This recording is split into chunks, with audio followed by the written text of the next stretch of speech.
The housing market slowdown has hit Sacramento. In this video, I'm going to explain what's going on and what to expect.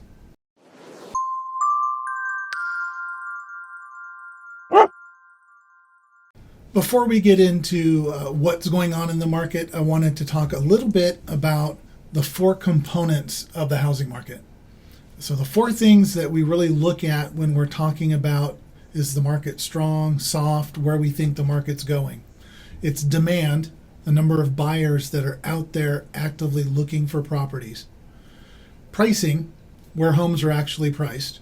New listings, so how many new listings are we getting coming on the market at any one time? Pace of sale, how quickly are we going through the number of homes that we have to sell in the market? We call it listing inventory. So we're looking at all those four things, and as they start to almost dance with each other and meld together, we get a sense of what's going on in the market. And if you've been in the market, if you're looking to buy actively or you have a house to sell actively, you saw it about 3 weeks ago. The market stopped dead for about 4 days. Nothing happened. And the cause of that was the spike in interest rates. And the spike in interest rates was caused partially by the Fed raising rates, although that's kind of a secondary reason this happened. Interest rates typically follow the inflation. So as inflation goes up, interest rates are going to follow it. And that's what's happened. We've had interest rates or inflation soar, so interest rates followed. And they went up very quickly. They went up from in the 4% range to as high as about 6.3%. They've since come down to about 5.75, but it was a big spike. And what happened when they had that big spike, buyers slammed on the brakes. And that's the demand part of the components. A lot of buyers that were approved, let's say for 500,000 3 weeks ago, when that spike went up, they're no longer approved for 500,000. So they now had to go back to their lenders and go, hey, how much house can I buy? Because interest rates went up through the roof. I know I can't qualify for a $500,000 house payment. So the demand went straight down, just stopped completely. Pace of sale obviously stopped. And the homes that were priced where they were, all of a sudden weren't getting showings, weren't getting offers, nothing. And kind of started this little spiral now where buyers can't afford the homes that they wanted to buy. Sellers are taking a little time realizing that my house is overpriced now. The buyers that were out there for my home are no longer out there. So you're seeing now in this graph here, in the last 7 days, so we have about 1,800 homes, active homes for sale in Sacramento County. In the last 7 days, we've had almost 350 price reductions. 350 homes have reduced their price. 6 months ago, we weren't getting price reductions. It was the complete opposite. You would list a house and you'd get 15 offers and it was getting bid up. All of a sudden it stopped and now sellers are having to reduce their price. Slowdown has definitely hit Sacramento. One way to look at it in this graph here, we're looking at June sales. So in Sacramento County, the homes that actually closed in June, on average, were on the market for 13 days. The homes that went pending in June were on the market an average of 17 days. And the active listings that are still on the market trying to get sold have been on the market an average of 34 days.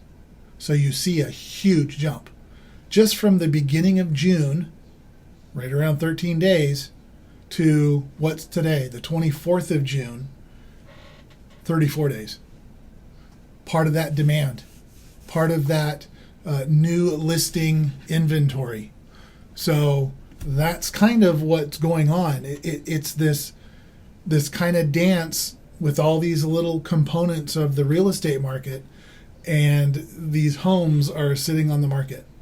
Buyers are, I don't want to say they're panicking, but they're definitely concerned. And now some of them are waiting to see what's going to go on.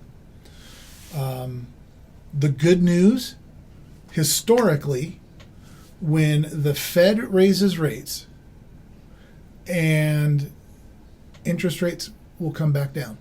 So again, they spike when inflation spikes. The Fed raises the interest rate to curtail the inflation. Inflation will start to come down. Interest rates are going to follow. So I'm hearing people say, oh, Tim, interest rates are going to be 9% by the end of the summer. And I just don't see it. If you look historically, the rates are going to come down after the Fed raises the interest rate. So be patient. If you're a buyer, go out and buy. It's still a good market. There's lots more homes on the market now. Inventory has gone up. So again, one of those components. It's if you're in a place to buy, rents are going up. Buying a house is a great way to protect yourself from inflation. Your housing payment, if you do a fixed loan, isn't going to be going up every year. It just doesn't. It'll go up a tiny bit based on property taxes, but your loan amount, your fixed rate, is going to stay.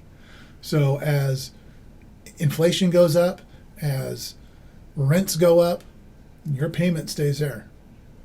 So still a good time to buy.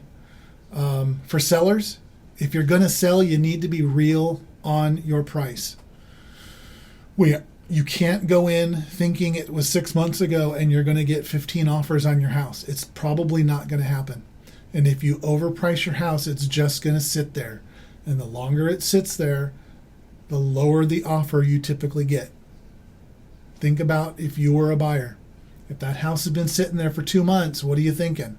One of two things. The seller is desperate and ready to sell. I can undercut the price. Or two, there's something wrong with the house. Either way, I'm cutting that price down. So if you're a seller and you really want to sell, you need to get under these price reductions. We're going to see a reduction in prices. It just takes a while before it shows up in the stats. But from everything that I'm looking at and everything I've shown you, it's coming. We're just not going to see it. We might see it when the July numbers or the June numbers come out, which would be towards the end of July. We'll definitely see it when the July numbers come out towards the end of August. But the numbers drag or lag so much. If you're just looking at median price and average price in a county or in an area, you're going to be behind the times. You have to look at all this other information. And from all this other information, prices are coming down. We just don't know how much. So I hope this was helpful. If you have questions, obviously, feel free to reach out. Please subscribe to my YouTube channel and check out some of these other videos. Have a great day.